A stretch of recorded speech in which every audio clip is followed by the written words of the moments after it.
Hi guys, my name is Stephanie and I am back with another DIY. Today I'm going to be showing you how to sand a cutting board and restore it with oil so that it looks just as new as it did when you bought it. These steps should work on most wood cutting boards. I think I've got acacia there on the left if I remember correctly, and on the right it's a bamboo cutting board.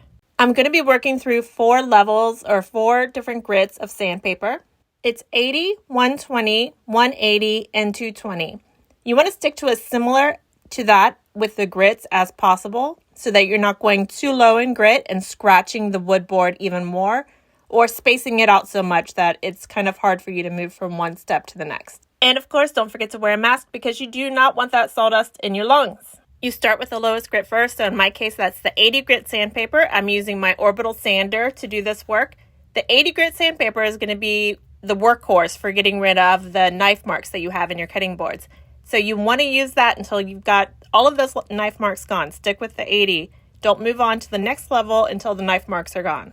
This can take 5 to 10 minutes for one side of your board. Depending on the type of wood that you are sanding, some harder woods would take longer and how deep your knife marks are. So this is a 10-year-old cutting board. It has tons of knife marks, so I have to do a lot of work on this. This video is slightly sped up right now, so as you can see, I'm going nice and smooth and slow, going over the same areas repeatedly. You don't want to push down on your sander because that's going to put swirls or sandpaper marks into the wood itself. So you let it do the sandpaper do the work. You're just kind of leading it around back and forth, nice and slow to cover the entire cutting board as many times as you need to get rid of the knife marks. And remember that you want to work the board evenly. You're not going to just stick to one spot because that could sort of put a divot into that part of the wood, depending again on the species of the wood that you have. So sand the entire side of the board evenly with as many passes in one spot as you use in any other spot. Okay, let's speed this up. And while I'm working on this board, let's talk about whether or not you have to stick with the grain when you're sanding. If your cutting board or your charcuterie board, cheese board, whatever, is a solid piece of wood like you see here, you want to sand only with the grain, sand along with the grain. You don't go across the grain because that is going to put scratches into your wood. With a board like this acacia cutting board, it's in grain. You can go all over the place with that. Diagonal, up, down, left, right, whichever you want to do on an in-grain cutting board is fine. And the same with this bamboo board. It can go in any direction you want to, diagonal, up, down, left, right, whatever. So I sped this up again. I went back to sanding with that 80 grit sandpaper, and along the way I noticed that a little bit of that bamboo popped out of the cutting board. So I glued that back in with a little wood glue, but I wanted to talk to you about the cracks in this cutting board. So cracks are a great place for bacteria to hide in your cutting board.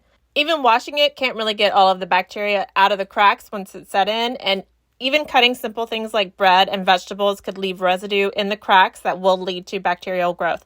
So I only use that bamboo cutting board for display now. I don't actually cut anything on it anymore. So think about that. So before I moved up to the 120 grit sandpaper, I used the 80 on the acacia board too. Don't forget to do the sides of your boards when you're doing each grit also. You don't want to skip those. Let's fast forward through this and I'll show you what they look like when I move to the 120. Before I switch sandpaper, I always remove the dust off the cutting board. You don't want to have any dust on the board when you move to the next grit because the dust could get trapped underneath the sandpaper and put little scratches in your wood again. Okay, so like I said earlier, that 80 grit did most of the work on these cutting boards. So for the next 3 levels, the 120, the 180, and the 220, it probably only took me about 2 to 3 minutes to do each side for each level of grit after that. By 220, by the time you finish with that, you should have a really smooth feeling piece of wood. It's rare, but there are some types of wood where you need to go higher in grit. So if your board doesn't feel smooth, keep moving up in grit until you get a smooth feel. I removed all of the dust with a tack cloth again, and then I was ready to oil my wood. To oil and restore your cutting board, you can use any food-safe cutting board oil out there. I'm using one called walrus oil, but you're typically going to be able to find something like the Howard cutting board oil online. It's really cheap and effective cutting board oil. Just in case you can't find it in your local hardware store, I'll put a link to the one on Amazon in the description below. So regardless of which cutting board oil you decide to use, make sure that you follow the directions on the containers for dry time.